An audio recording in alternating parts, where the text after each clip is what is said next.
Rural area में, ग्रामीण क्षेत्र में रहता था। तो मतलब वहाँ भारतीय जनता पार्टी के लोग आया जाया करते उस सभी पार्टी के लोग आया जाया करते थे। तो आप जुड़े किससे? भारतीय जनता पार्टी से मैंने तो बाकी सारी पार्टियों से क्यों नहीं, भारतीय जनता पार्टी क्यों? अच्छा लगा था। क्या अच्छा इसका लगा? बोल विचार अच्छा लगा। पागल क्यों बोल रहे हो? पूरे पागल रविदास जाट था, मायावती के साथ था। किसको अपना प्रेरणा स्रोत मानते हैं? प्रेरणा स्रोत तो हम मतलब है कि हम बिहार प्रदेश के नतीजे हैं। कितना पूरा कर पाए अपने मकसद? हम लोग का आकांक्षा था, ये पूरा हुई। मतलब ये अंदर गठबंधन की खटपट थी। हाँ, खटपट थी कि हमको ही मिला। हमने फिर बात सीएम से रखा। तो पूरे कार्यकाल के अगर सबसे महत्वपूर्ण काम की अगर बात की जाए कि वो एक काम जो आपको लगता है कि ये सबसे महत्वपूर्ण कार्य मैंने, सबसे तो सामने बता रहा हूँ, सबसे तो अच्छा काम यही मिला। मतलब बिना नाम लिए जो आपने आरोप लगाया, अगर आप उनका नाम सार्वजनिक करना चाहें तो कौन व्यक्ति थे वो? जो था वो चला गया। दावेदारी है फिर से? दावेदारी तो है। कैसा रहा कार्यकाल इनका 5 वर्ष का? कोई अपना पर तो ढिकरा नहीं ना फोड़ेगा। माननीय मुख्यमंत्री इस तरफ कभी उस तरफ, तो कैसे देखते हैं वर्तमान सरकार के 5 साल के कार्यकाल? देखिए, विकास में तो कुछ बाधा होगी ही, लेकिन इनका मुख्यमंत्री जी का खुद समझ में आना लगा कि हमने गलत जगह पर आ गया हूँ, फिर रिटर्न हो गए। अब फिर पटरी पर काम आना शुरू हो गया है। मुद्दा क्या रहेगा बिहार के परिप्रेक्ष्य में अगर हम लोग बात करें? नहीं, विकास। ये जो मुद्दे बना रहे हैं वो मुद्दे नहीं है, बेरोजगारी मुद्दा नहीं है, पलायन मुद्दा नहीं है बिहार में?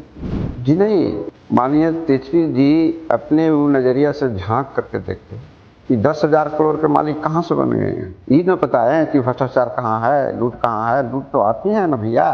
और मतलब पलायन और बेरोजगारी दोनों ही मुद्दा है। हाँ है। लेकिन बहुत सा ऐसा आदत लोग के है कि हम यहाँ नहीं रहेंगे, हमको बहुत बड़ा बड़ा टॉप में जा करके काम करेंगे। मुख्यमंत्री जी के सेहत को लेकर के भी सवाल।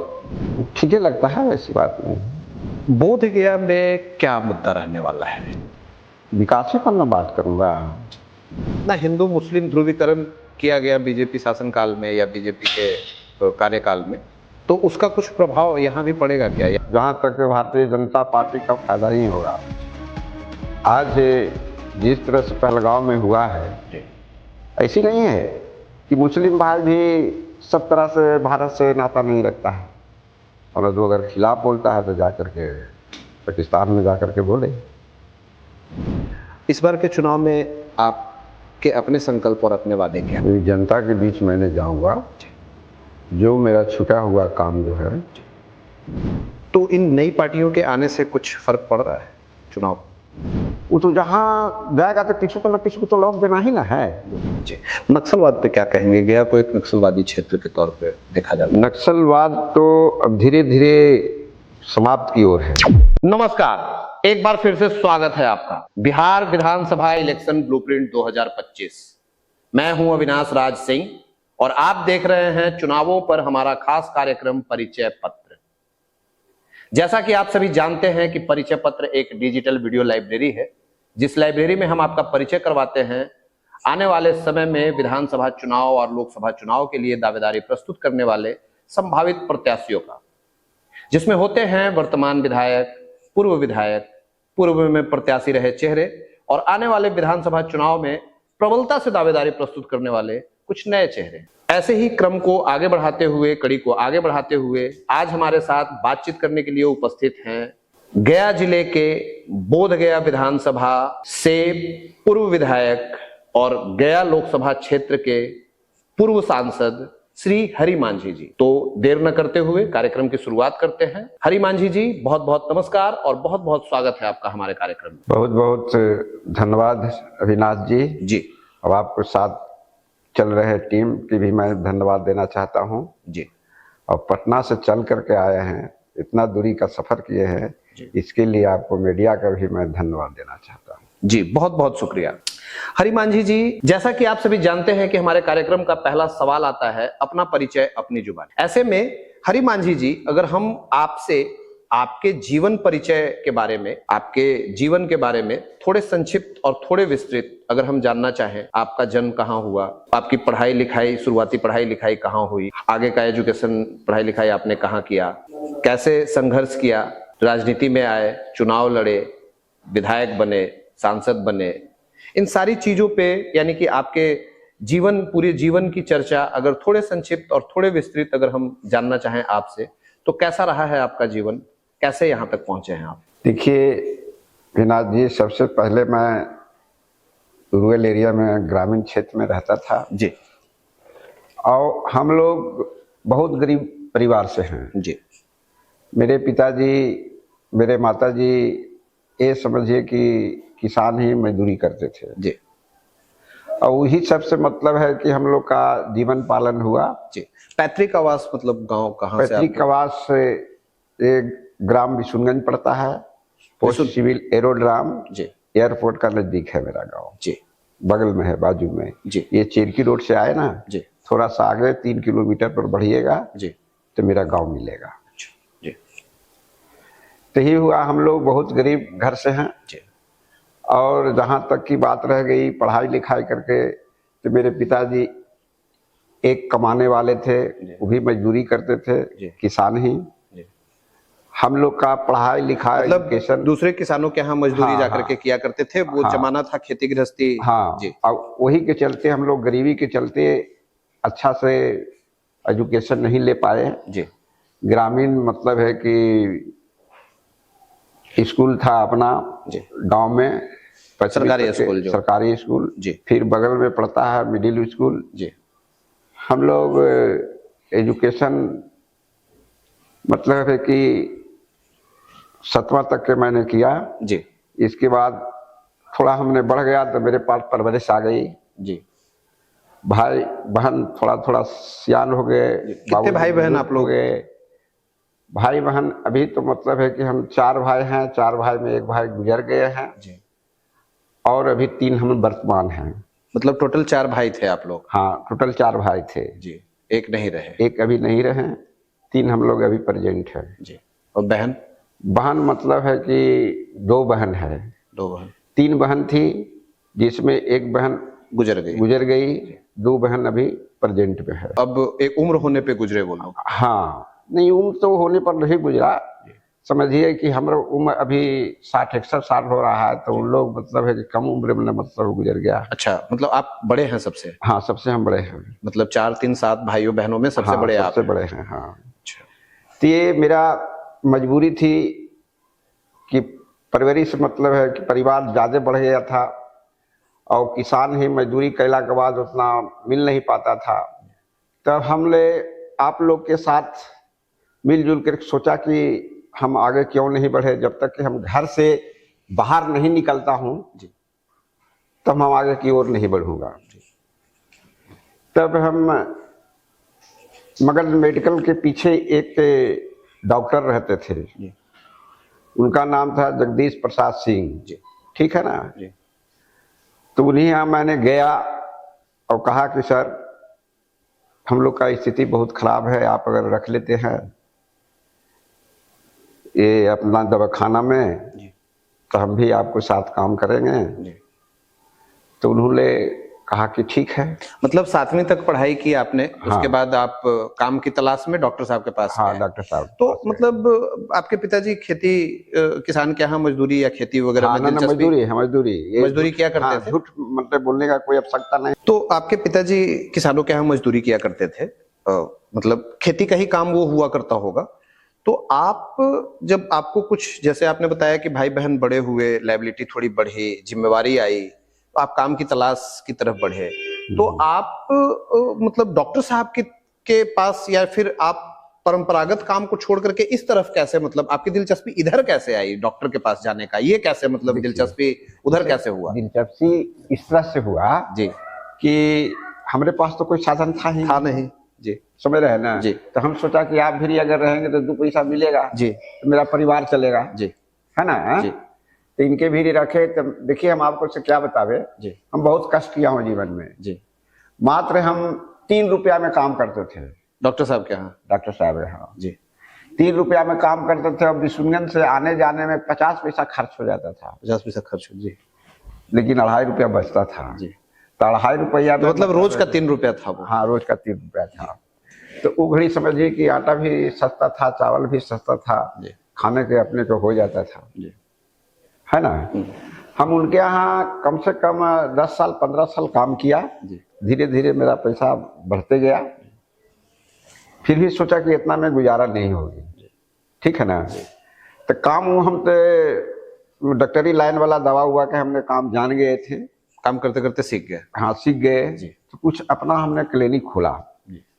अब खोला तो मतलब है कि बढ़िया से हमने, और पढ़ाई लिखाई वही आपके 7वीं तक ही? हाँ, उसके बाद फिर आगे पढ़ाई लिखाई नहीं हुई, क्या बोली जी। लेकिन आप लोग के साथ संगत में रहला के बाद जी नॉलेज जो था से बढ़ते चला गया जी, जी है ना जी, जी। हर घड़ी मतलब है कि डॉक्टर के साथ बैठना, बातचीत, हाँ बिल्कुल होता है, प्रैक्टिकल नॉलेज बढ़ गया, जानकारी हो गई, नॉलेज बढ़ गया जी। तो फिर आपने अपना क्लिनिक स्टार्ट किया? क्लिनिक स्टार्ट किया जी। क्लिनिक स्टार्ट करने के बाद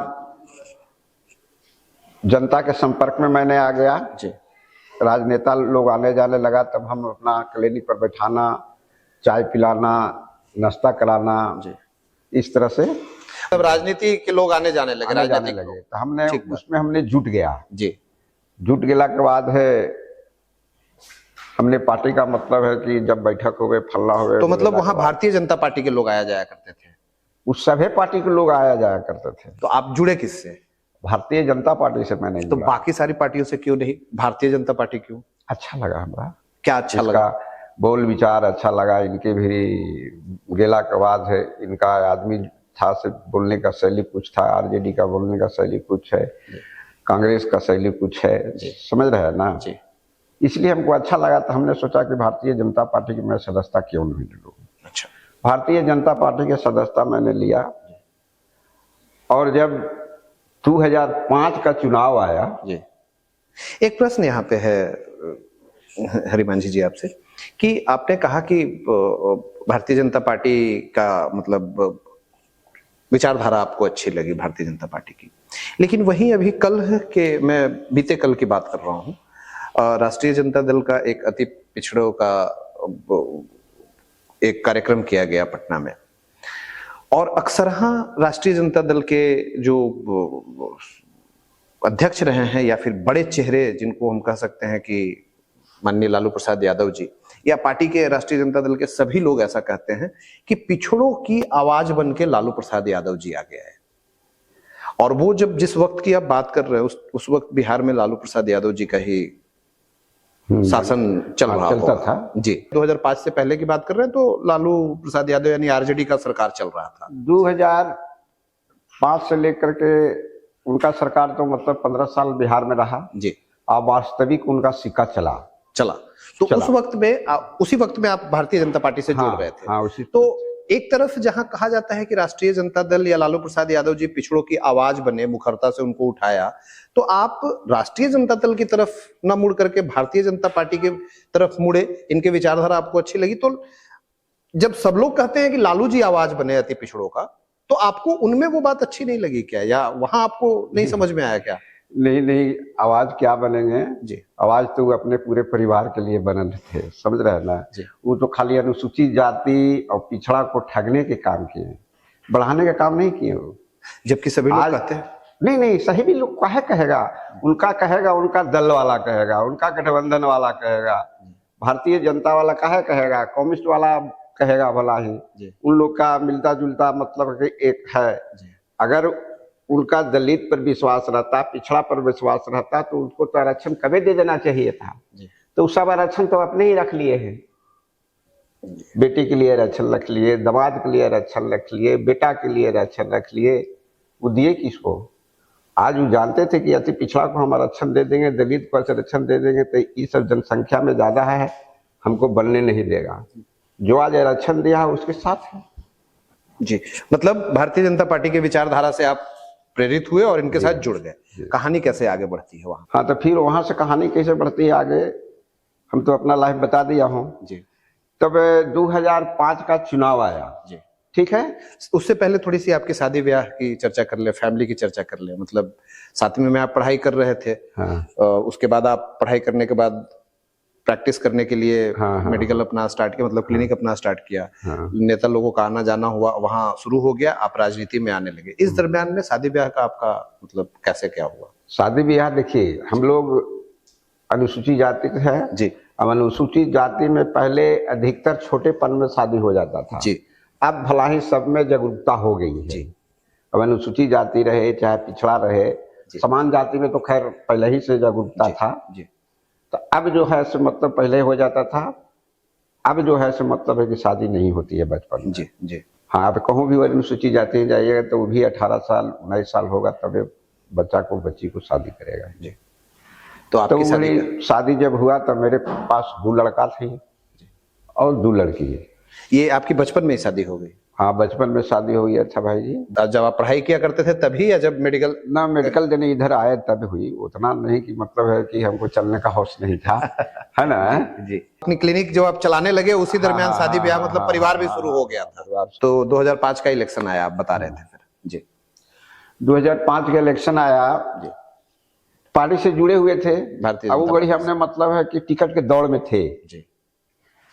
प्रदेश अध्यक्ष जो थे, प्रखंड अध्यक्ष था, जिला अध्यक्ष था, उससे संपर्क में थे कि भाई हमको भी टिकट दिलाओ, हम लोग लड़ने का इच्छा है, क्या गलत कहना है? ठीक है। तो कहें कि ठीक है। हम यहाँ से पटना तक से दिल्ली तक के गए, ठीक है। तो 2005 में रामविलास जी लड़े थे, ख्याल होगा जी। तो उनको 22-23 गो सीट आ गया था जी। आ गया था ना जी। 22-23 गो सीट आ गया था। तब मतलब मुस्लिम उम्मीदवार खोले चल रहे थे, सरकार नहीं बनी। कुछ दिन के बाद मतलब सरकार गिर गई, फिर राष्ट्रपति शासन हो गया जी। राष्ट्रपति शासन हो गया और वो घड़ी हम प्रयास में थे टिकट के लिए, तो मेरा टिकट नहीं मिला था 2005 में। हाँ जी, मतलब पहले जो इलेक्शन, पहले ही जो इलेक्शन जो हुआ जी, उसमें टिकट नहीं मिला था। टिकट नहीं मिला था। तब हम लोग ढेर सा थे, तब केंद्र में जाकर के नारा उरा लगाए कि भाई हम लोग का आबादी है और टिकट नहीं मिलता है, जैसे कि टिकट मिल जाता है तो ये तो अच्छी बात नहीं है, क्या गलत कहना है जी। हमने पूरा इतिहास मोदी जी को बताया जी। हल्ला गुजार मीटिंग हुई आपकी? मीटिंग हुई, मोदी जी से मीटिंग हुई। कहीं कि बताइए हरि जी कैसे क्या है वहाँ का समीकरण। तो हमने बताया कि बोध गया का समीकरण है 50 से 55 हजार मांझी का वोट है और वही 40 से 45 हजार यादव का वोट है जी। फिर मुस्लिम का 10 से 15 हजार वोट है जी। रविदास के 7 से 8 हजार वोट है, पासवान के 7 से 8 हजार वोट है जी। तो मतलब इतने दिनों आपने राजनीति की थी तो सारा आंकड़ा आपने मिला लिया? आंकड़ा हमने मिला करके बता रहे हैं उनको जी कि अभी पूरे बिहार में जो कंडीशन था जी कि पूरे पागल रविदास जाट था से मायावती के साथ था जी, ठीक है ना। पागल क्यों बोल रहे हैं आप? नहीं एकदम मतलब दीवाना था। दीवाना बोलिए। हाँ, मतलब मायावती के साथ दीवानगी थी। हाँ, दीवानगी थी जी। उसी तरीका से मतलब दीवानगी पासवान, रामविलास पासवान के साथ दीवाना था जी। क्या गलत कहना जी है? जी जी। आरजेडी का जितना भी समुदाय के लोग जाति था वो लालू जी के साथ दीवाना थे जी। बाकी बच गया मुस्लिम वोट, तो उसी को साथ मतलब है कि लालू जी के मान रहे थे नेता जी। और हम लोग दबे कुचले लोग थे जी। हम लोग का जनप्रतिनिधि नहीं मिलता था जी। कभी पासवान के मिल जाता था, कभी रविदास के मिल जाता था। तो हमने समझाया उनका फॉर्मूला कि आप अगर हमारे समाज के देते हैं तो 50 से 55 हजार वोट तो मेरा हो गया। फिर इसके बाद समम लोग का वोट हो जाएगा, फॉरवर्ड लोग का वोट हो जाएगा, हम लोग चुनाव आसान से जीत सकते हैं। तो कहें कि हाँ ठीक है, ये फार्मूला सारी हमने बताया। वो आधार पर हमको 2005 वाला में टिकट मिला। पहले तो टिकट मिला तो वो हार गया जी। हारला के बाद मतलब है कि राष्ट्रपति शासन हुआ, सरकार बनी नहीं, उसके बाद फिर दोबारा फिर हुआ जी चुनाव। तो ये फार्मूला हमने बढ़िया से आलकमान को बताया। बतैला के बाद उनका दिमाग में बस गया कि हाँ ये बात सही कहता है ना जी। कहला के बाद तो फिर कहें कि आओ, चुनाव का घोषणा हो गया तो कहें कि आप तो वर्क करो, हम टिकट देंगे जी। आश्वासन मिल गया। हाँ, मोदी जी प्रदेश अध्यक्ष थे जी। आश्वासन मिल गया, हम अपना क्षेत्र पर घूरना शुरू कर दिए जी। तो लोग यही मतलब उस वक्त मोदी जी गुजरात के सीएम भी थे और प्रदेश अध्यक्ष भी थे। नहीं, ये पटना वाला सुशील मोदी जी की बात कर हाँ, रहे हैं आप। सुशील मोदी जी जी की बात जी, कर रहे हैं। कंफर्म कर दूं मैं, ये बिहार प्रदेश अध्यक्ष सुशील मोदी जी की बात हो रही है। हाँ, सुशील मोदी जी की बात कर रहा जी, हूँ, जी। उनका बात नहीं कर रहा जी हूँ। जी जी उनका तो मतलब है कि हम लोग जानू नहीं करते थे जी, उस टाइम में हाँ, चर्चा। उतना मतलब है कि चर्चा भी नहीं चलिए, थी। एक प्रश्न ये है कि भारतीय जनता पार्टी की विचारधारा आपको प्रभावित कर रही थी। जब आप राजनीति में दिलचस्पी आपकी बढ़ी तो बीजेपी के विचारधारा से आप प्रभावित हुए। प्रेरणा किसे मानते हैं, मतलब सबसे ज्यादा प्रभावित करने वाला नेता, या फिर आपको आपके जीवन में आप नेता बने, लीडर, राजनीति करें, इसके लिए प्रेरणा कहाँ से मिली आपको? किसको अपना प्रेरणा स्रोत मानते हैं? प्रेरणा स्रोत तो हम मतलब है कि हम बिहार प्रदेश के रहते हैं, जी जो हमको आगे बढ़ाया, जी जो ऑर्डर दिया, उनका बात को हमने सारी बात को समझाया, जी वो बात को समझें। जी समझला के बाद तो पूरे प्रेरणा में हम सुशील मोदी जी के देता हूँ। सुशील मोदी जी को देते हैं, मतलब उनसे प्रभावित आप रहते थे? हाँ, उनकी प्रभावित बातों रहते से। थे। हाँ, और बड़े नेता भी हैं, जैसे महात्मा गांधी जी को भी कुछ लोग प्रेरणा स्रोत मानते हैं, जवाहरलाल नेहरू, और भी बड़े बड़े लीडर हैं हमारे देश में। हमारी धरती जो है वो वीरों को जन्म दी है, काफी वीरों को। तो बड़े नेता से प्रभावित आपका प्रभाव उधर नहीं जाता था कभी? उनकी तरफ नहीं सोचते? नहीं, उनके तरफ हमको नहीं जाता था। हम लोग बिहार में थे जी हमने बड़े बड़े ख्वाब देखने से कोई फायदा नहीं था, है ना जी हम जहाँ थे वहीं था, ठीक थे। जी। तो फिर पहली बार आपको टिकट मिलती है, फिर चुनाव में आप आते हैं? हाँ, चुनाव में आते हैं। जी मैं चुनाव जीत गया। जी चुनाव जीत गया। जी 2005 में इंडिया की सरकार बन गई। जी आज तक की इंडिया की सरकार है। जी 2 दफे भला ही मतलब है कि इधर से उधर नीतीश जी चले गए तो गड़बड़ाया, लेकिन फिर नीतीश जी लौट करके यहाँ पर आ गए तो फिर हो गया। जी 2005 में आप चुनाव जीत गए, राजनीति में आए। क्या मकसद क्या लेकर के आए थे? राजनीति में क्यों आना है, क्या करना है? देखिए, मकसद तो हम ऐसे हूँ, गरीब की सेवा कर रहे थे। जी। आप पूछिएगा, मतलब जैसे हमने करे क्लिनिक से भी किया, जी। जितना मेरा बुद्धि था, दिमाग था, वो मैंने किया। क्या गलत कहना है? जी फिर भी इसमें भी मेरा दिमाग था कि हमने राजनीतिक में जाओगे, दबे कुचले के आवाज के आगे ला करके मैंने बताऊंगा कि ये चीज करना है, तब तुम्हारा आगे पढ़ाई लिखाई होगी, जी। आगे बढ़ सकते हो। जी। राजनीति एक ऐसा चीज है, जी उसमें जाइएगा तो सारी चीज मतलब है कि उजाला लोकने लगता है। जी। न तो ऐसे बैठे हैं, आप अंधार में बैठे हुए हैं। जी। तो आपको लगा कि अपने दबे कुचले लोगों के लिए कुछ करना है, इस मकसद से आप राजनीति में जी आए। जी जी 2005 में आप विधायक बन गए, आपकी पार्टी की सरकार बन गई, एनडीए की सरकार बन गई, माननीय नीतीश कुमार जी मुख्यमंत्री बन गए। आप जो मकसद लेकर के आए, 5 वर्ष का कार्यकाल चला उस वक्त में, कितना पूरा कर पाए अपने मकसद को? देखिए, मकसद के काम जब 2005 में जब हम चुनाव पहली बार जीत करके गए, तो ओकरा मेरी समाज से 8-9 गो चुनाव जीत करके गए थे। दक्षिणी बिहार से, उत्तरी बिहार से 9 के गए थे। ओकरा में माननीय अभी जीतन राम मांझी भी थे जी। उसमें मंत्री थे जी। तो हमने उनका कहा कि मांझी जी 8-9 को हम लोग जीत के आए हुए हैं, अपना सरकार है, माननीय मुख्यमंत्री से मिल करके कुछ बात को रखा जाए, कुछ दलित के लिए एक कमीशन बनाया जाए। जी। वो चीज को बात ने हम लोग सभी 9 आदमी मिल करके जाकर के बात को रखा जी। और नीतीश कुमार जी माने जी। और मानला के बाद वो मिशन को लागू किए। जो महादलित मिशन, महादलित से मतलब टोला सेवक, विकास मित्र जी। और जो आरक्षण जो की, ये सब हुआ। तो हम लोग के बहुत आत्मा में संतुष्टि आई। इसलिए संतुष्टि आई कि कम से कम जो मैट्रिक किए हुए है, 8वां किए हुए है, 10वां किए हुए है, उसको भी नीतीश जी ने मतलब है कि काम पर रखने के लिए तैयार हुआ, टोल के सेवक बनाया, विकास मित्र बनाया। आज जानते हैं लोग उसमें जाने के लिए कतराता था कि हमने 700-800 पर हम काम क्यों करें। आज मतलब है कि टोला सेवक के 22,000 मिल रहा है, विकास मित्र के 25,000 मिल रहा है और 60 साल की नौकरी हो गई। ये सबको हम लोग का आकांक्षा था, ये पूरा हुई, संतुष्टि हुई। हाँ, संतुष्टि हुई। चलिए, उसके बाद फिर आता है 2009। 5 साल का कार्यकाल समाप्त नहीं हुआ, 10 में कार्यकाल समाप्त होता, लेकिन सरकार में रहते, आप विधायक रहते, 2009 में लोकसभा में आए, कैसे कहानी आगे बढ़ी? 2009 में जब लोकसभा में आए जी। तो ये कैसे? पहले तो टिकट आपको, मतलब आप तो विधायक थे। हाँ तो सुनिए ना, तो वही जब पूछ रहे हैं, जी। जब ये टिकट था बंटवारा में भारतीय जनता पार्टी के, ये जनसंघ से सीट है जी, गया लोकसभा। जी। तो हम लोग का दिमाग में आया, हमारे जो साथी था 8-9 को विधायक, हम लोग कहा कि यार से चलो साथे मिल करके माननीय सुशील मोदी से कहा जाए, वही बिहार प्रदेश के मालिक है ना, डिप्टी सीएम है क्या जी, उनसे कहा जाए। कहला के बाद कि सर लोकसभा जो है सो मतलब है कि अनुसूचित जाति के लिए सुरक्षित है और भाजपा लड़ती है यहाँ से, आप मतलब है कि टिकट इसको हरि मांझी को किया जाए, जी, चुनाव जीतेंगे जी। तो उन्होंने लोग के जाकर के सभी विधायक हम लोग मिल करके बात को रखा जी। बात और सभी विधायक आपके समर्थन में आए? समर्थन में आए, 9 विधायक समर्थन में आया, जिसमें जीतन राम मांझी जी भी थे?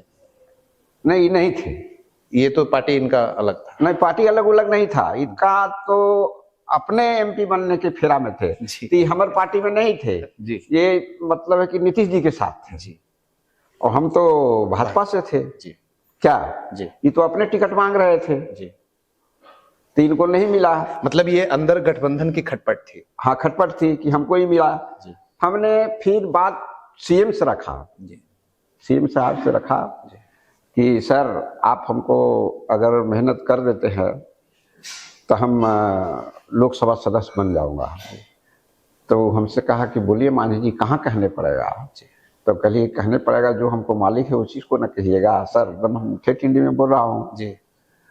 जितना मेरा एजुकेशन है जितना है उस तरह से हमने उससे बात किया तो कहें कि ठीक है मोदी इसकी हमने कह दूंगा जी। और पहला व्यक्ति थे 2009 में माननीय मुख्यमंत्री बिहार सरकार नीतीश कुमार जी सबसे पहला आदमी हमको बताए थे कि हरि जी हम फिर दोबारा बिहार निवास में मिलने के लिए दिल्ली में गए तो कहें कि हरि जी तू कहाँ हो इधर, तो हम कहिए सर अभी जो चल रहा है अखबारा जो चल रहा है दौड़ टिकट उकट के उसी फेरा में हम आए हैं। क्या वो बैठो चाय पियो, पहले चाय पिलाएंगे, कहें कि बिस्कुट खाओ, बिस्कुट खाए चाय पानी पिए, इसके बाद कहें कि तू चले जाओ घरे अब तू तैयारी करो, सुशील जी के कह दिए, सुशील जी कह दिए हैं कि हाँ हरि मांझी लड़ेगा जी। हम स्पष्ट होकर के मैं चला आया जी, चला आया। दौड़ में तो बहुत सारे लोग थे जी, मतलब पार्टी का भरोसा और माननीय मुख्यमंत्री जी का भरोसा आपके ऊपर बना? हाँ बना जी। और मैंने चुनाव 2009 में लड़ा जी, जिसमें मांझी जी भी चुनाव 2009 में लड़े थे जी। जीतन राम मांझी की बात कर रहे हैं आप? हाँ वो भी लड़े थे जी, वो भी लड़े थे जदयू से जी, और हम लड़े थे भाजपा से जी। हमने चुनाव जीता, उन्हें तीसरा पोजीशन पर चले गए जी। फिर वो 14 में भी लड़े जी, 14 में लड़े तब फिर भी उनको हार मिला। जब 14 में जब हार मिल गया तब माननीय नीतीश कुमार जी पूरे बिहार में सोचा कि हम अब नीतिता के आधार पर हमने इस्तीफा देता हूं जी। तब माननीय जीतन राम मांझी को मुख्यमंत्री बना दिया गया जी। वो तो आगे की कहानी है, लेकिन आप 2009 में चुनाव लड़े और लोकसभा चुनाव आप जीते। यहाँ के बाद आप दिल्ली पहुंचे, फिर बिहार विधानसभा में आप पहले से थे, अब आप एक गरीब किसान परिवार, मजदूर किसान परिवार का बेटा, या फिर यूं कह सकते हैं कि मजदूर किसान परिवार के घर से आप आए।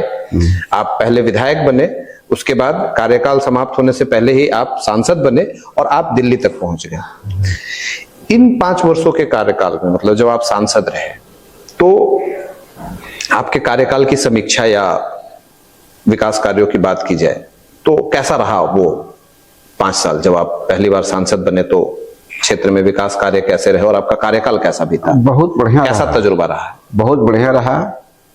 मैंने जब एमपी बना जी, तो हमने भारत सरकार से यही मांग किया जी कि मेरा जो है गया जिला जो है से बहुत पिछड़ा क्षेत्र है जी, और माओवादियों से घिरा हुआ क्षेत्र है, पहाड़ियों से घिरा हुआ क्षेत्र है जी। इसको कम से कम गरीब के लिए आवास और पानी का व्यवस्था और स्वास्थ्य को किया जाए जी। सरकार ने बात को सुना। जी कम से कम 2-3 हजार मतलब है कि मैंने आवास दिलाया होगा प्रधानमंत्री से कह करके। जी ये मनमोहन सिंह का समय में जी 2009 वाले कार्यकाल वाले कार्यकाल में जी। फिर इस वाला में भी मैंने दिलवाया जी। तो काम तो जहां तक के था मैंने किया ही। जी मतलब 2009 में मनमोहन सिंह के कार्यकाल में भी आपने विकास कार्य मतलब आवास योजना वगैरह का कार्य करवाया। उसके बाद फिर 2014 का इलेक्शन आता है जी, आपको फिर से टिकट दिया जाता है, भारतीय जनता पार्टी आपको फिर से भरोसा दिलाती है आपके ऊपर और आप फिर से चुनाव जीतते हैं। जी। 2009 में जब आप सांसद बने तो सरकार यूपीए की थी, मनमोहन सिंह प्रधानमंत्री थे और जब 2014 में दोबारा आप जीते तो मोदी जी की पहली कार्यकाल शुरू हुई। माननीय नरेंद्र दामोदर दास मोदी जी प्रधानमंत्री बने और उनके मतलब आप उनके सांसद सदस्यों में से एक सदस्य आप भी थे। तो वो जो पहला कार्यकाल जब मोदी जी का आया 2014 वाला, उसमें वो कार्यकाल कैसा बीता आप लोगों का, कैसा रहा? मतलब जब 2009 में आप मनमोहन सिंह जी के सरकार में आप सांसद थे, फिर 2014 में माननीय मोदी जी के कार्यकाल में आप सांसद रहे, कितना अंतर भी कितना था ये भी जरा समझाएंगे कि काम का सहूलियत और असुविधा होती? 2014 में जब संसद बने जी, 9 वाला तो समाप्त हो गई जी, जब 2014 में बना तब संसदीय बोर्ड की बैठक हुई जिसमें मतलब है कि माननीय प्रधानमंत्री नरेंद्र मोदी जी के अध्यक्षता में हुई जी। तो हम लोग का हर एमपी का 5 गांव का गोद लेने का मिला जी कि हर एमपी आप लोग 5 गांव का गोद लीजिए और वो 5 गांव का आप डेवलप कीजिए। वो सब काम हुआ जी। वो 5 गांव कौन कौन से थे आपके?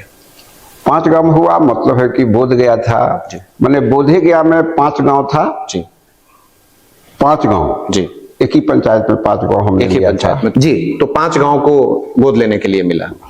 तो बोध गया के बकरौर पंचायत से बोल रहे हैं? बकरौर पंचायत से। बकरौर पंचायत से 5 गांव को आपने गोद लिया। हाँ। क्या क्या विकास कार्य या क्या क्या उस गोद लिए गांव में आप लोगों ने क्या क्या किया? उस गांव में मैंने समझिए कि उस गांव में बोध गया से लेकर के धर्मारक तक के मतलब है कि बकरौर तक के रोड बनवाए जी, पुल पुलिया बनवाए और वहाँ समझिए कि कोल्ली वगैरह मतलब वो गोद लेने वाले जो गांव थे, जो आप लोगों को प्रोटोकॉल में मिला कि हर एमपी अपने क्षेत्र से 5 गांव को गोद लेगा, उसमें प्रोटोकॉल क्या था? मतलब गोद लेने वाले गांव में करना क्या था? एक्चुअली करना काल था, विकास करना था जी, दलित के गांव में जी, पक्का सड़क बनाना था जी, नाली बनाना था, पेयजल सुविधा को व्यवस्था देना था, स्वास्थ्य केंद्र बनवाना था, ये सब था, ये सब कार्य करने थे। हाँ, ये सब कार्य करना था। वो आप लोगों ने काम हुआ, बहुत काम हुआ, ऐसी बात नहीं कि नहीं हुआ जी। हाँ, 14 में बहुत काम हुआ जी। तो ये तो एक गोद लेने वाली बात। और पूरा 5 वर्ष में और क्या क्या उस वक्त में हुआ? 5 वर्ष 2014 वाले इलेक्शन, 2014 वाले इलेक्शन में देख रहे हैं जी, जब वहां हम थे जी, मोदी जी की सरकार जब बनी जी, समझ रहे हैं, एक हवा था पूरे देश में, एकदम पूरे देश में जी। आप देखते होंगे ये अभी सुपर हॉस्पिटल जो बना जी, सुपर हॉस्पिटल बना जी, हरी मांझी ने भारत सरकार से 200 करोड़ रुपया का काम दिलाने का काम किया था जी। तो ये सुपर मेडिकल हॉस्पिटल ही बना जी। केंद्रीय विश्वविद्यालय जो खुला पंचानपुर में जी, देख रहे हैं ना जी, जी। मानिए वो आपके ही कार्यकाल का देन है, मेरे ही कालकाल का देन है जी, वो भी बना जी। अभी भी देखिएगा मीरा कुमार अध्यक्ष थे जी, ठीक है ना जी, और हम लोग सदस्य थे जी, वहाँ बोर्ड में मतलब है कि नामांकित है जी, हमारा है सुशील जी का है जी। तो ये सब तो काम किए हैं, बहुत बड़ा बड़ा काम हुआ है जी। रेलवे देख रहे हैं, रेलवे जी जो अभी हवाई अड्डा की तरह मतलब है कि ये जो किया हुआ था वही घड़ी सब हम लोग मैंने पास करवाए थे, अपना आवाज उठाए थे। आज गया रेलवे के सड़क जो था से गंदगी से मतलब है कि आपको स्टेशन जाने में बहुत तकलीफ होती थी, हॉस्पिटल में पानी भर जाता था।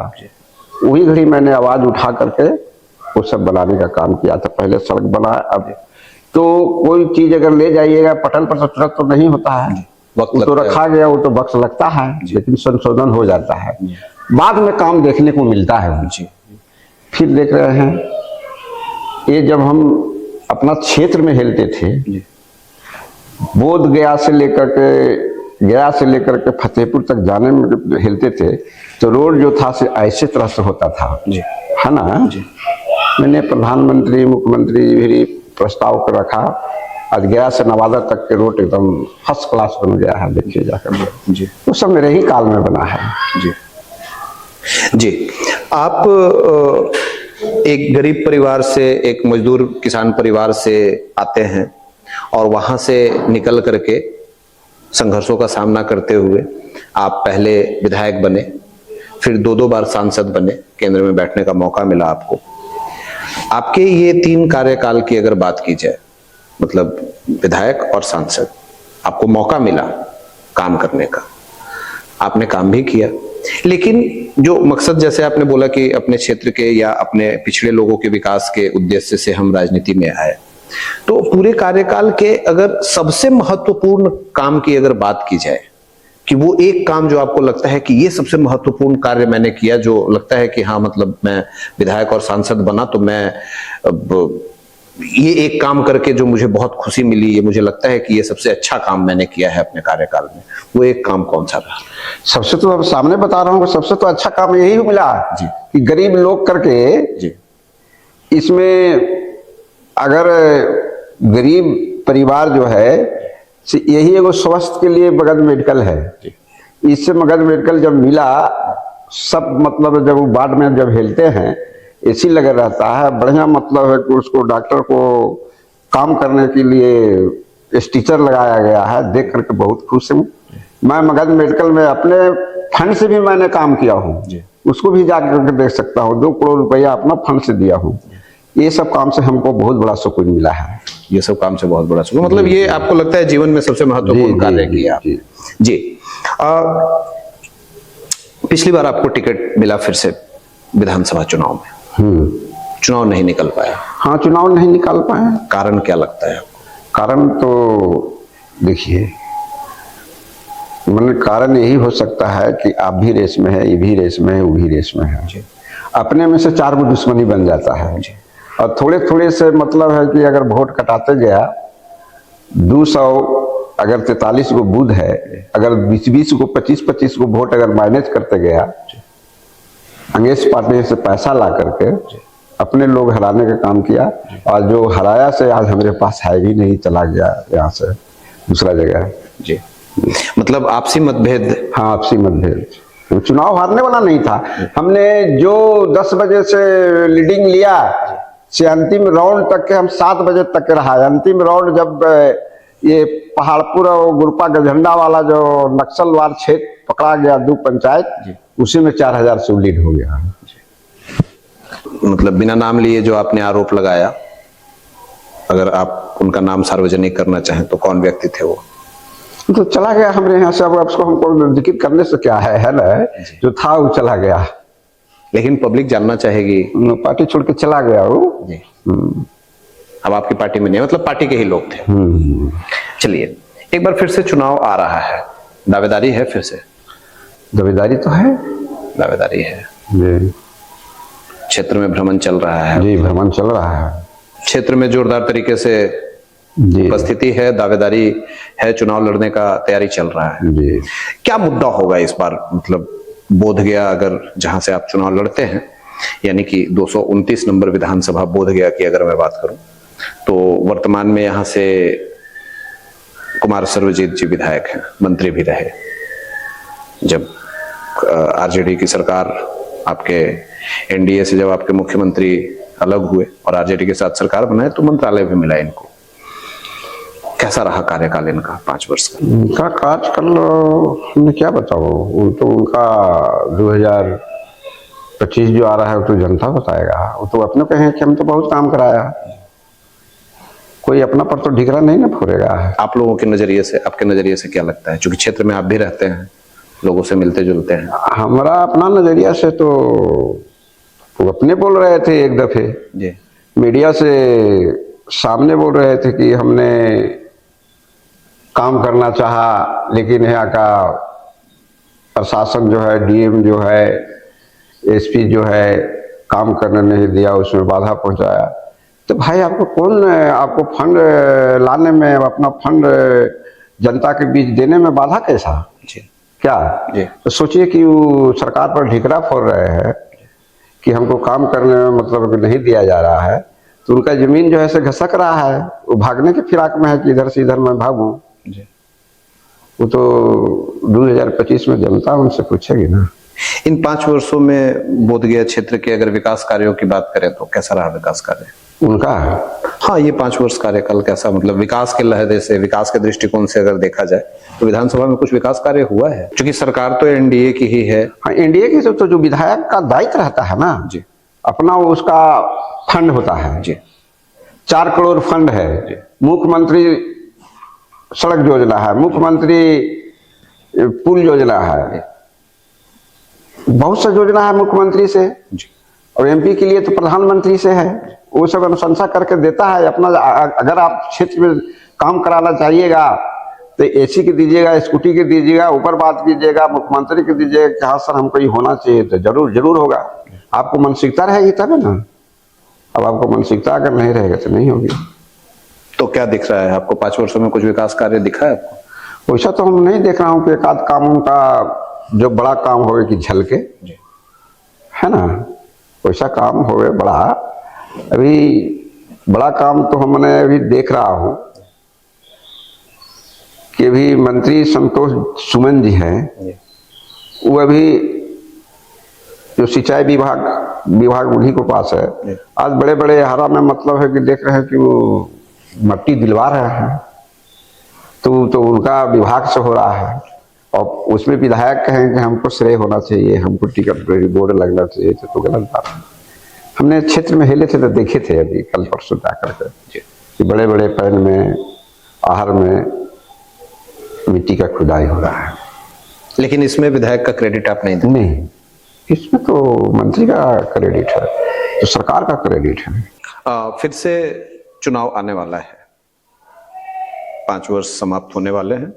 अगले कुछ महीनों में, अगले कुछ दिनों में हो सकता है कि चुनाव आयोग की तरफ से नोटिफिकेशंस वगैरह चीजें सामने आए। सरकार बदलेगी, नई सरकार आने जा रही है। कैसा रहा ये पूरे सरकार की अगर बात करें तो 5 साल इस सरकार का कैसा रहा? जबकि बीच में कभी माननीय मुख्यमंत्री इस तरफ, कभी उस तरफ, तो कैसे देखते हैं वर्तमान सरकार के 5 साल के कार्यकाल को? देखिए, माननीय मुख्यमंत्री जी इधर से उधर चले गए लोग के कहने पर, लेकिन उनका खुद महसूस हुई कि हमने गलत जगह पर आ गए हैं। फिर रिटर्न हो गए इधर ही, अभी चला रहे हैं, बढ़िया से चला रहे हैं। तो सरकार काम कर रही है, सभी के ध्यान में रख करके काम कर रही है, कोई जाति विशेष पर काम नहीं हो रही है, सबका साथ लेकर चल रहे हैं। सबका साथ लेकर चल रहे हैं। जी। जो इधर उधर जो हुए, वो बीच में जो मिड टर्म जो रहा, जिस टर्म में वो इधर उधर हो रहे थे, मतलब कभी इनके साथ, कभी आरजेडी के साथ, कभी आपके साथ यानी भाजपा के साथ सरकार बना रहे थे, विकास कार्यों पे कितना प्रभाव पड़ा, या राज्य में विकास कार्यों पे क्या प्रभाव पड़ा उसका? देखिए, तो एक ही बात बता दिए ना कि इधर से उधर चल गए कुछ लोग, मतलब उनका तान के ले गया, तो विकास में तो कुछ बाधा होगी ही। लेकिन इनका मुख्यमंत्री जी का खुद समझ में आना लगा कि हमने गलत जगह पर आ गया हूँ, फिर रिटर्न हो गए, अब फिर पटरी पर काम आना शुरू हो गया है। फिर पटरी पर काम आना शुरू हो गया। जी। मतलब 5 वर्षों में विकास पुरुष के नाम से जाने जा रहे हैं अगले पिछले 15 वर्षों से, तो 5 वर्षों में भी इनका विकास पुरुष वाला तमगा लगा हुआ है, एकदम लगा हुआ है। फिर 25 में रहेगा भी, फिर 25 में रहेगा। जी। आप लोग मतलब हाँ, हम लोग तैयारी में हैं? एकदम हम लोग तैयारी में हैं। अब इनका छोड़ करके भारत के प्रधानमंत्री और बिहार सरकार के नीतीश जी के छोड़ करके हम कहूँ जाने वाला नहीं हो। मेरे समाज, दलित समाज इनके साथ जुड़े हुए हैं। दलित समाज जुड़े हुए हैं। मुद्दा क्या रहेगा बिहार के परिप्रेक्ष्य में, अगर हम लोग बात करें पूरे राज्य में किन मुद्दों पे चुनाव होने वाला है? विकास मुद्दा रहेगा। जी, विकास मुद्दा है जी। जबकि अपोजिशन मुद्दे बना रही है बेरोजगारी, पलायन, मुख्यमंत्री जी के स्वास्थ्य को लेकर के भी सवाल उठा रही है, आप कैसे देखते हैं? देखिए, कहने का मतलब है विपक्ष को तो काम है वो संविधान लेकर के घूम रहे हैं कि संविधान मतलब है कि बदल देंगे, फलना होगा, वैसा वाली बात नहीं है। जब एनडीए की सरकार रही, आज 20 साल से यहाँ है, 12-13 साल से मतलब है कि केंद्र में है, किसी तरीका से मतलब हम नहीं समझता हूँ कि हिंदू और मुस्लिम दंगा हुआ। ये जो मुद्दे बना रहे हैं वो मुद्दे नहीं है, बेरोजगारी मुद्दा नहीं है, पलायन मुद्दा नहीं है बिहार में? जी नहीं, वो पहले माननीय तेजस्वी जी अपने वो नजरिया से झांक करके देखे कि आज उनका उम्र 30 वर्ष के लगभग होगा, ये 10,000 करोड़ के मालिक कहाँ से बन गए हैं, कहाँ से आ गया पैसा इनका? ये जन्मा था तबे मतलब कमा रहे थे। ये न पता है कि भ्रष्टाचार कहाँ है, लूट कहाँ है? लूट तो आप ही हैं ना भैया। भ्रष्टाचार के आरोपी तो हैं, लेकिन जी जी जी बोलिए। मैंने आप कहा नहीं, कोई दलित को मतलब है कि प्रदेश अध्यक्ष बना देते हैं, कोई दलित को मतलब है कि राष्ट्रीय अध्यक्ष बना देते हैं, तो सब तो पवरवा रख लेते हैं अपने पास, है ना? ये तो ठीक है, भ्रष्टाचार का आरोपी आप, भ्रष्टाचार की बात की आपने और पावर सेंटर होने की बात की आपने, लेकिन जो मुद्दे बना रहे हैं, जो अपोजिशन से मुद्दे आ रहे हैं, या फिर यूं कह लेते हैं कि कुछ और नई पार्टियां भी आई हैं, जैसे मैं जन सुराज की बात कर लूं, एक नई पार्टी आई है, प्रशांत किशोर जी किसी जमाने में किसी समय में वो आपकी पार्टी के में मोदी जी के लिए काम किए हैं, तो उनका भी मुद्दा, वो भी मुद्दा बना रहे हैं पलायन और बेरोजगारी को। तो क्या बिहार में पलायन और बेरोजगारी मुद्दा है या नहीं है?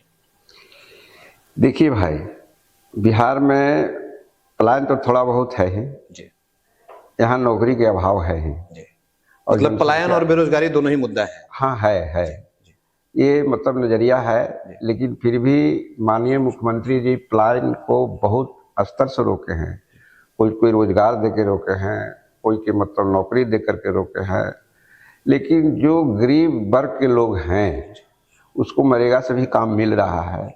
लेकिन बहुत सा ऐसा आदत लोग के है कि हम यहाँ नहीं रहेंगे, हमको बहुत बड़ा टाउन में जा करके काम करेंगे, मध्य प्रदेश में काम करेंगे, दिल्ली में काम करेंगे, समझ रहे हैं ना?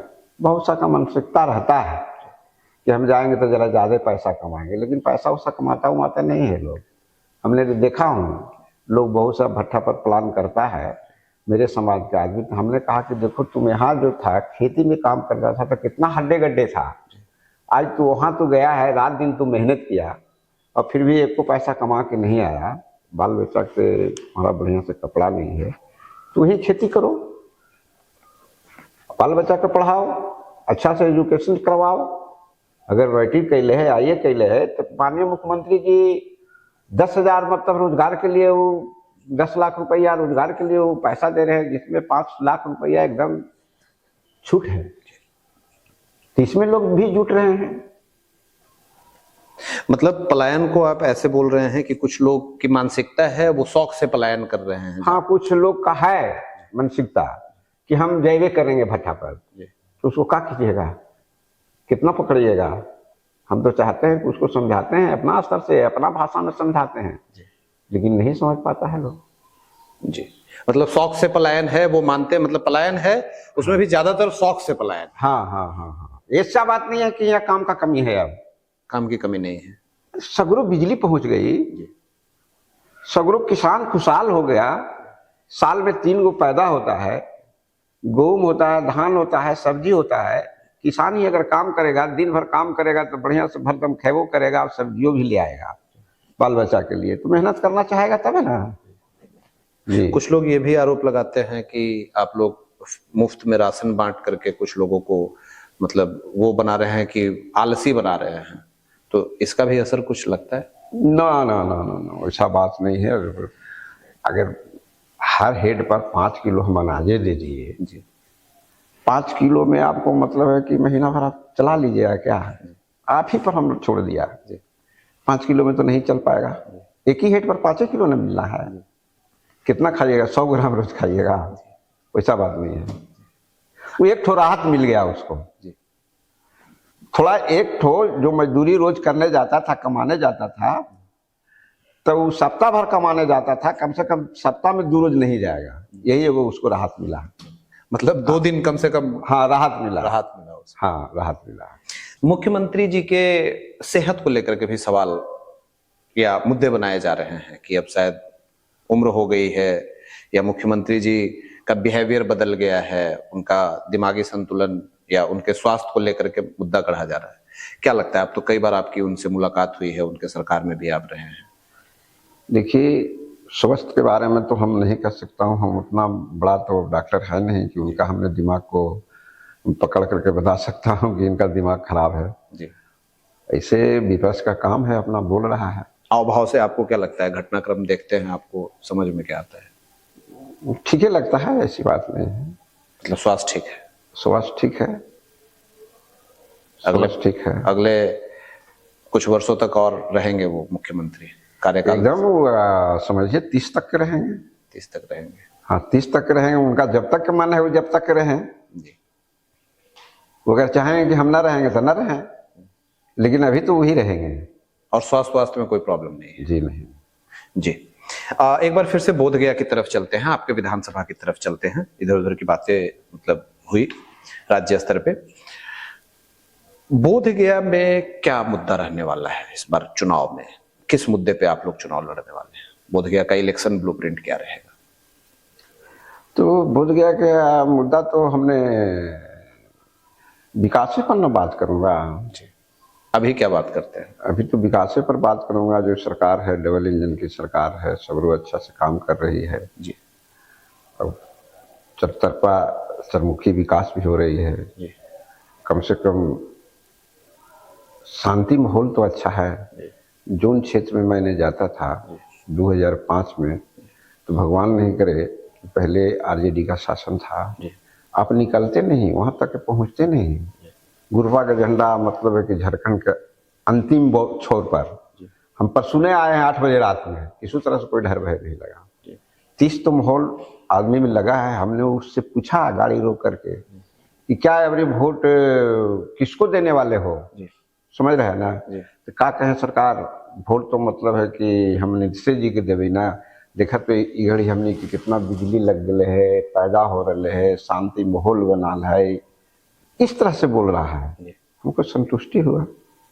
हम तर्क नहीं करने गए कि आप जाति कौन है, क्या है, नहीं है। हमने पूछा गांव में हेल कर, बहुत अच्छा लगा हमको। जी। जी। मतलब बोधगया में भी विकास के मुद्दे पे ही चुनाव हो? जी जी जी।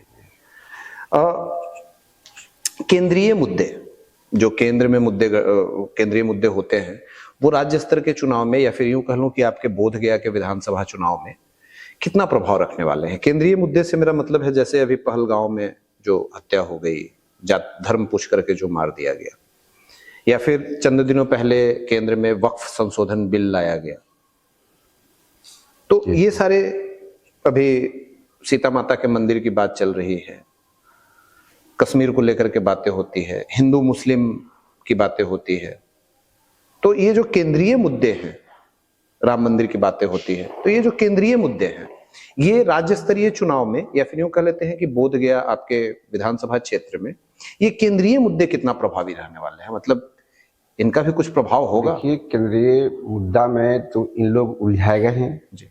बिहार वाला तो उलझाए गए हैं। वो तो चाहेगा कि यहाँ पर हम इनका निगेटिव बता रहे हैं, और गांव ग्रामीण के आदमी सीधे साधे रहते हैं, भोले भाले, उनके तक जा करके मुठभेड़ करना है, उनको बात को समझाना है। मानते हैं कि पहलगांव में धर्म पूछ करके जो मारा है, वो समझिए कि इस तरह से घटना नहीं होनी चाहिए था। ये बहुत बड़ी दुखित घटना है, दुखित है। जिस तरह से हम लोग टीवी पर बैठ करके देख रहे थे और वो मार रहा था, एक जो ऑफिसर था हेलमेट बनाने के लिए पत्नी के साथ गए थे, वो किस तरह से कांप रही थी, मेरे पूरे भारत देश कांप गया। जी। अब पूरे भारत देश गुस्सा में है जी। कि इसको हम कब बदला लेगा। जी। समय आएगा तो बता देंगे हम। ये तो मोदी जी का विषय है, समय आएगा तो बताएंगे। लोग कहते हैं, कई ऐसी बातें कथित तौर पे लोग कहते हैं कि या कुछ लोगों का ऐसा कहना सामने आ रहा है कि इतना हिंदू मुस्लिम ध्रुवीकरण किया गया बीजेपी शासनकाल में या बीजेपी के कार्यकाल में कि ये इस तरह की घटनाएं हो रही हैं, तो उसका कुछ प्रभाव यहाँ भी पड़ेगा क्या? यहाँ भी कुछ ध्रुवीकरण या हिंदू मुस्लिम से कुछ प्रभाव होना है वोट पे, कुछ नफा नुकसान आपकी पार्टी या नहीं, वोट का? नफा नुकसान कुछ नहीं होगा, जहां तक भारतीय जनता पार्टी का फायदा ही होगा। जी। आज जिस तरह से पहलगांव में हुआ है, जी। हमने तो मुस्लिमों को देखा कि मतलब है कि भारत माता को झंडा निकाल करके जय जय कर रहा है। कहाँ दूरभाष भाषा बोल रहा था, तो भारत देश के समर्थन में बोल रहा था। ऐसी नहीं है कि मुस्लिम भाई भी सब तरह से भारत से नाता नहीं रखता है। जो अगर यहाँ का भारत देश है, यहाँ की मिट्टी में रहता है, यहाँ का हवा पानी लेता है, यहाँ का खाना खाता है, तो उसको तो रहना ही पड़ेगा। ये भाषा को तो मतलब है कि बोलना ही पड़ेगा, और तो अगर खिलाफ बोलता है तो जाकर के पाकिस्तान में जाकर के बोले। जी, मतलब आप वो बीजेपी वाले मतलब बोले तो कट्टर भारतीय जनता पार्टी के कैडेट की तरह आपने बोल दिया कि अगर पाकिस्तान जिंदाबाद बोलना है तो पाकिस्तान में जाके बोलो। हाँ बोलो, पाकिस्तान में बोलो। जी। हिंदुस्तान में कैसे बोलिएगा? आप यहाँ के हवा खा रहे हैं, यहाँ के पानी पी रहे हैं, यहाँ के खाना खा रहे हैं, यहाँ के सब चीज से परिवार को चला रहे हैं, तो बोलना है तो आप सीधे चले जाकर के बोलिए वहाँ पाकिस्तान में। जी। और दूसरी पार्टियां भी, छोटी छोटी 2-3 पार्टियां इस बार चुनाव में नए पार्टियों का उदय हुआ है, गठन हुआ है। जनसुराज की बात करूं तो उपचुनाव में उन्होंने अपना, आपके पड़ोस के विधानसभा में अभी उपचुनाव हुआ था, वहां उनकी बोले तो धमक भी दिखी, उनकी उपस्थिति भी दिखाई उन्होंने मजबूत तरीके से। तो इन नई पार्टियों के आने से कुछ फर्क पड़ रहा है चुनाव पे? देखिए, नए पार्टी आने से वही फर्क पड़ेगा भाई जी, कि जो समाज से अगर वो देगा टिकट, अगर मुस्लिम समाज से देता है, चाहे ब्राह्मण समाज से देता है, अनुसूचित समाज से देता है, समझ रहे हैं ना, समान समाज दे देता है, तो अपने प्रभाव वाला वोट काटेगा। समझ रहे हैं ना जी? ये नहीं, जनसुराग के तो कोई वोटे नहीं है। बात समझ रहे हैं? पार्टी ही नहीं है तो पहले से वोट तो है नहीं। हाँ, पार्टी तो है नहीं। ये जहां वो दिया इमामगंज में सटा, वो तो सटा तो जो हम पहले बता चुका कि हम जिस तरह से प्रैक्टिस किया उसी तरीका से देहाती प्रैक्टिशनर है जी। वो अपना प्रभाव पर वोट लाया है, ये नहीं कि जनसुराग के प्रभाव पर वोट लाया है। यहाँ देखिए, बेला में चुनाव हुआ, हम बेले कॉन्स्टिट्यूंसी का अथी भी हूँ, वोटर भी जी। जो अभी माननीय मनोरमा जी विधायिका है जी। मुस्लिम के वोट दिया है, खाली मुस्लिम का वोट काटा, तो जनसुराज का तो अपना कोई वोट है नहीं जी, तो कोई खास ज्यादा फर्क पड़ने वाला नहीं है। तो वो जो वोट काटेंगे, या जैसे जो ये प्रभावी लोग जो जनसुराज में जुड़ रहे हैं, वो जो वोट काटेंगे उसमें आपका वोट भी तो कटेगा। वो तो जहां जाएगा तो किसी को ना किसी को तो लॉस देना ही ना है जी। अगर 4000 काटे चाहे 5000 काटे, लॉस तो देगा ही। अपने समाजे का वोट काटेगा तो देगा ही नहीं, वो तो सभी के देगा। ये नहीं कि भारतीय जनता पार्टी जो देगा वो आपको मतलब है कि महागठबंधन वाला को भी देगा, देगा ही, कुछ ना कुछ तो देगा ही जी। तो आपकी पार्टी मतलब एनडीए को कितना नुकसान दे रहा है? वो तो समय पर हम बताएंगे ना, अभी हम क्या कह सकता हूँ। मतलब अभी प्रत्याशी फाइनल नहीं है, तो प्रत्याशियों के फाइनल होने पे कुछ समझ में आया, क्लियर समझ में आएगा। हाँ जी। चुनाव की दावेदारी है आपकी, क्षेत्र में दौरा चल रहा है, लोगों से मिल रहे हैं जी, बातचीत हो रही है। इस बार के चुनाव में आपके अपने संकल्प और अपने वादे क्या हैं अपनी क्षेत्रीय जनता से? कौन से वादों के साथ जा रहे हैं चुनाव में जनता के बीच? जनता के बीच मैंने जाऊंगा जी। जो मेरा छूटा हुआ काम जो है जी, बहुत सा मतलब अभी ग्रामीण में हम जाता हूँ तो सड़क का अभाव है, पानी का अभाव है, बाल बच्चा को अच्छा से स्कूल नहीं भेज रहा है, उस सब पर ज्यादा हम फोकस करूंगा। जनता के बीच में बैठ करके 2-2 घंटा 1-1 घंटा समय दूंगा, इस बात को मैं रखूंगा।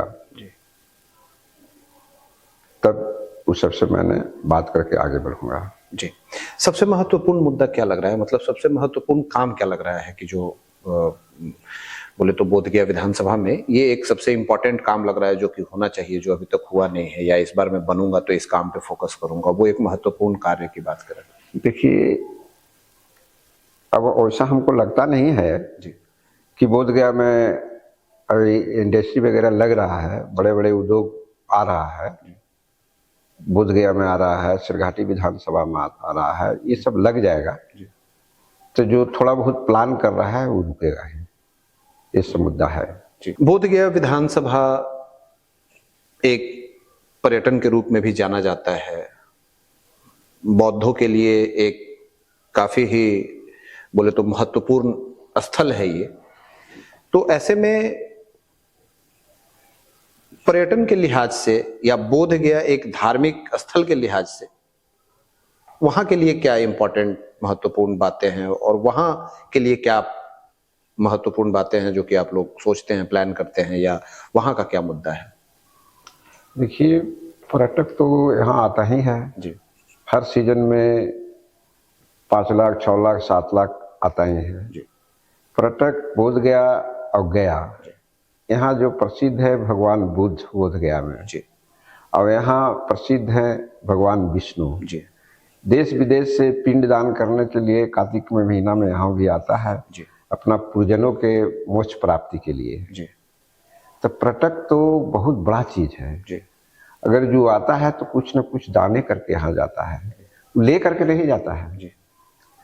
तो अभी माननीय मुख्यमंत्री जी 3 रोज पहले आए थे और 4 स्टार होटल को मतलब है कि अभी उद्घाटन करके गए हैं। जी। अब मेरा पर्यटन को रहने में किसी तरह से दिक्कत तो कठिनाइयाँ नहीं होगी। वो छीन छोर होता है तो उस पर भी ध्यान और निगरानी रखा जाएगा, और अगर जो गड़बड़ करेगा तो मेरा प्रशासन जो है सख्त पर है और सारे कमरा से लिस्ट कर दिया गया है। ये बोधगया में और बहुत बड़ा कॉरिडोर बनने वाला है, पास हो गया है, उसको नक्शा भी तैयार हो रही है।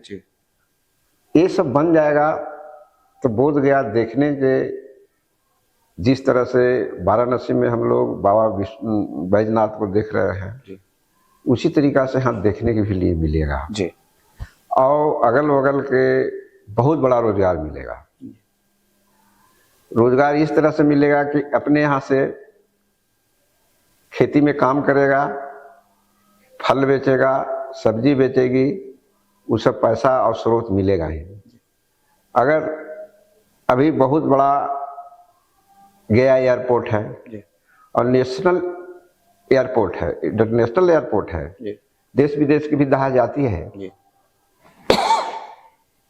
यहाँ हम कार्गो की कब से मांग कर रहे हैं कि यहाँ कार्गो बनाया जाए, जो जमीन आपके पास बहुत सा छूटा हुआ है उसको बना दिया जाए, तो यहाँ के सब्जी देश विदेश जाएगा, जो किसान का आय जो है से दोगुना होगा और अच्छा पैसा मिलेगा।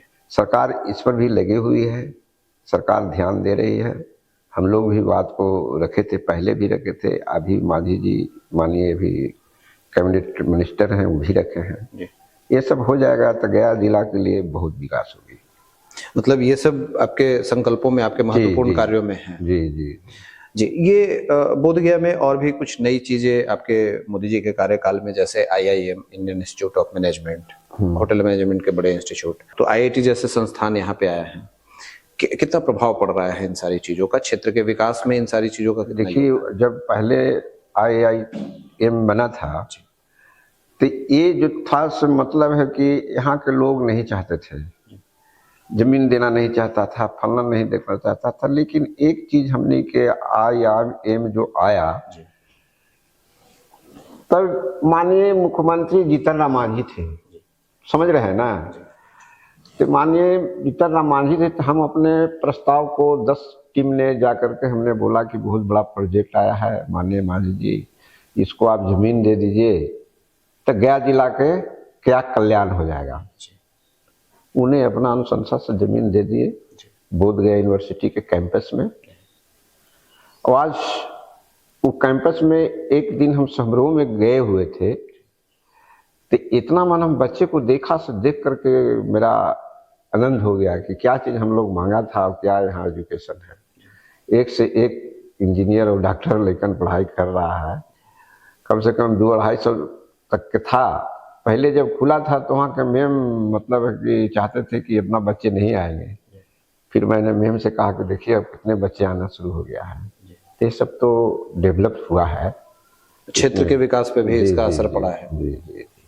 जी, तो ऐसे में आगे और क्या प्लानिंग है, मतलब ये बोध गया को लेकर के पर्यटन के लिहाज से या फिर गया पर्यटन के लिहाज से है, तो कुछ और खास प्लानिंग में है, कुछ और सोच खास रखा है आप लोगों ने, कुछ प्लान है भविष्य को लेकर के? प्लान के लिए तो सोच रखा है। माननीय मुख्यमंत्री जी तो भारत सरकार, माननीय प्रधानमंत्री कॉरिडोर बोध गया और विष्णुपथ और डोभी में दे दी है। ये सब अगर हो जाता है तो बहुत बड़ा हम लोग का बोध गया सारी क्षेत्र का आदमी का प्लान जो होता रहा है थोड़ा बहुत उसमें इन्वेस्ट कर जाएगा। जी, आप बोध गया से रिप्रेजेंट किया, बोध गया को आपने विधानसभा में, गया को रिप्रेजेंट किया आपने लोकसभा में। तो कल का गया एक मतलब गया नाम लेते ही बोले तो नक्सलवाद प्रभावित क्षेत्र में आता था गया, तो कल का गया और आज का गया कितना अंतर लगता है आपको? कल का गया और आज का गया में बहुत अंतर है, बहुत फर्क पड़ गई है जी। लेकिन जिस तरह से बोध गया के अभी पर्यटन के दृष्टिकोण से देखा जाए जी, तो बहुत बड़ा चीज है, बहुत धरोहर चीज है जी। और पर्यटक यहाँ सालों में साल आते हैं जी। गया में भी आते हैं, गया में आते हैं, बोध गया भी आते हैं जी। तो यहाँ बड़ा मतलब है कि 5 स्टार 4 स्टार 3 स्टार और होटल की आवश्यकता है जी। इस पर मैं राज्य सरकार के मुखिया से नीतीश कुमार जी से मांग करूंगा, इस तरह से बनना चाहिए।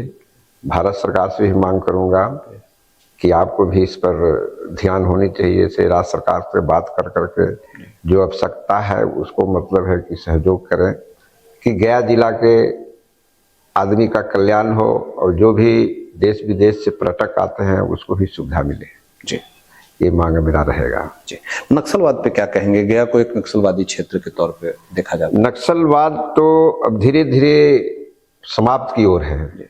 अब कहूँ कहूँ छूट फूट है तो वही मतलब है कि भारत के गृह मंत्री माननीय अमित शाह बोल दिए हैं कि कुछ दिन ये चलेगा, इसके बाद मैं समाप्त कर दूंगा जी।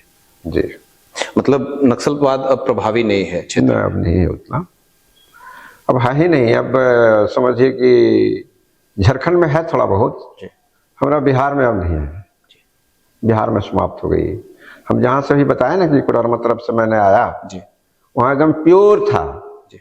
प्योर जैसे कि अभी कश्मीर की घाटी देख रहे हैं उस तरह से घाटी है वो, खाली पहाड़ से घेरा हुआ एरिया है, जंगल घेरा हुआ एरिया है, उसमें से मैंने आया। कहूँ कोई समझ में नहीं आया, 10 आदमी बैठल था, उससे हमने पूछा रात में तो कहेंगे नहीं बाबू बहुत अच्छा से जाइए आइए, कोई किसी तरह से दिक्कत नहीं है। 2005 के बिहार और 2025 के बिहार बड़ी बदल चुका है, बहुत बदल चुका है। मतलब 20 वर्षों में चीजें काफी चेंज हो गई, काफी बदल गई। हमारे चैनल के माध्यम से अगर आप अपने क्षेत्र की जनता से, प्रदेश की जनता से कोई अपील करना चाहें तो वो क्या होगा? मैं पूरे बिहार प्रदेश के जनता से और गया जिला के जनता से और खास करके बोध गया के जनता से मैं अपील करना चाहता हूं कि आने वाला 2025 जो है से इंडिया के पक्ष में आए। जिस तरह से मतलब जबल इंजन की सरकार चल रही है, फिर 2025 आप लोग मतदाता हैं, आप ही लोग इंसाफ करते हैं। हम लोग तो मतलब है कि आप लोग के बीच में जाता हूँ, प्रणाम और नमस्ते करता हूँ और वोट मांगता हूँ। बगैर आपको सहयोग से बिहार विकास नहीं करने वाली है, इसीलिए मैं आपसे शादीपूर्वक आमंत्रित करता हूँ, नमस्कार करता हूँ कि 2025 के चुनाव बिहार को इंडिया गठबंधन को वोट दें और नीतीश कुमार और भारत देश के प्रधानमंत्री मोदी जी के हाथ को मजबूत बनाए। जय हिंद, जय भारत। तो ये थे हमारे साथ भारतीय जनता पार्टी के श्री हरि मांझी जी, बोधगया से पूर्व में विधायक रहे हैं भारतीय जनता पार्टी से ही, और 2 बार लगातार सांसद बने हैं ये गया लोकसभा से। तो ऐसे ही अलग अलग क्षेत्र में अलग अलग नेताओं से, अलग अलग विधायकों से, पूर्व विधायकों से, पूर्व प्रत्याशियों से, वर्तमान विधायकों से हमारी बातचीत होती रहेगी। हम उनका परिचय पत्र रिकॉर्ड करते रहेंगे और आप तक लेकर के आते रहेंगे। आप बने रहिए हमारे साथ, देखते रहिए हमारे चैनल टुडेज ब्लूप्रिंट न्यूज को। बहुत बहुत धन्यवाद हरि मांझी जी हमारे साथ बातचीत करने के लिए। धन्यवाद जी, बहुत बहुत धन्यवाद, शुक्रिया, थैंक यू।